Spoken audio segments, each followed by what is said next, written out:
Kenapa? Karena mereka biasanya sudah masuk thariqah adalah orang yang sudah loyal terhadap guru thariqah tertentu, di mana mereka berbaiat untuk melaksanakan ibadah kepada Allah melalui jalur bimbingan guru tersebut. Tentunya orang yang sudah menyatakan siap ini tentunya harus lebih bisa mencerminkan tentang ajaran tasawuf itu sendiri. Tapi bukan khusus mereka. Khitab tetap kepada seluruh umat Islam. Kayak gitu, kajiannya kan semuanya sama. Iya, semua sama. Cuman bagi yang bertoreko kayak kita sekolah. Iya. Orang sekolah daftar di pondok. Orang yang paling dituntut untuk mencerminkan akhlak Islam kan anak pondok. Ya, anak pondok. Nah, apakah yang tidak mondok kemudian bukan Islam? Iya, tidak seperti itu. Ini contoh takrib saja agar kita tidak terlalu jauh kemana. Berpikir karena framing tasawuf itu bukan dari Islam, sekarang mulai ada. Tasawuf laisa minal Islam wa ibarah anil khurafat wal bidah. Sampai ada yang karena ada orang yang mengatakan orang bertasawuf itu masuk pada jalan kezindikan. Sehingga mereka merasa ketika bertasawuf mereka sudah gugur kewajibannya secara syariat. Ini dusta.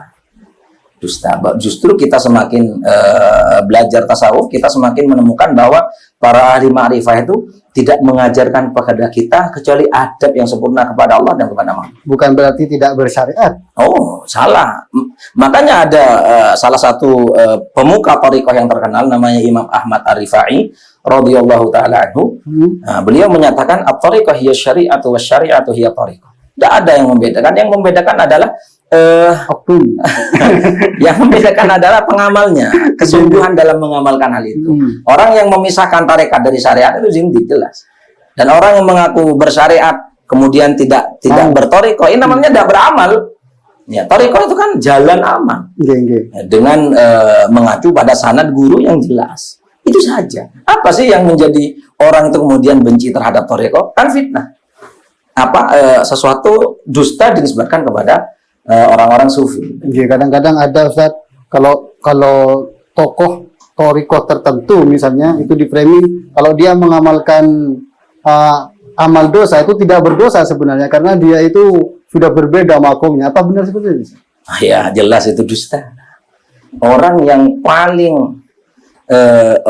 paling menjaga adab kepada Allah itu adalah ahlu tasawuf. Ahlu tasawuf. Bahkan mereka apabila dikasyaf oleh Allah Subhanahu wa taala, diberikan mukasyafah. Imam Abul Hasan Asy-Syadzili radhiyallahu taala anhu sebagai imam min a'immati thariqah, beliau menyatakan apabila ja'a kashfuka wa huwa yukhaliful Qur'an was sunnah wada kashfak fa innallaha dhamina lil Qur'an was sunnah wa lam yadhman li kashfika. Ini kalau ada orang, katanya Imam Abul Hasan Asy-Syadzili, mengaku dia dikasyaf oleh Allah, kemudian kasyaf yang dia terima itu berisi ajaran yang bertentangan dengan Al-Quran dan Sunnah, maka tinggalkan kasyaf kamu, karena Allah menjamin Quran dan Sunnah dan tidak ada perkataan Allah yang menyatakan menjamin kasyaf kamu. Artinya kasyaf jauh daripada pelanggaran syariat. Kalau ada kasyaf yang melanggar syariat, itu kasyaf palsu, pasti. Bahkan Ustaz, mohon maaf saya potong, itu di salah satu bukunya Hadratus Hashim Asy'ari, di salah satu sama jamaah itu beliau dengan tegas menyampaikan termasuk ajaran sesat adalah sebagian kelompok yang meyakini mursyid, di situ disebutkan mursyid, kalau melakukan perbuatan dosa dia dianggap tidak melakukan perbuatan dosa karena sudah mencapai makom tertentu. Itu dawuhnya Hadratus Hashim Asy'ari yang begitu itu adalah termasuk kesesatan yang ada waktu itu yang ingin diperangi dengan adanya Ormas Nahdlatul Ulama. Sampean ini kan bicara pelanggaran syariat. Pelanggaran syariat.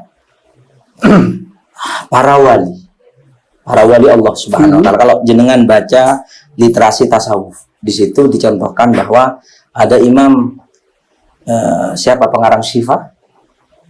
Qadhiyah radhiyallahu anhu. Beliau adalah a'immatul huda, min a'immatil huda. Beliau dikatakan bahwa pernah suatu ketika beliau meninggalkan sunnah wudhu, yaitu sunnah membasuh kedua tangan.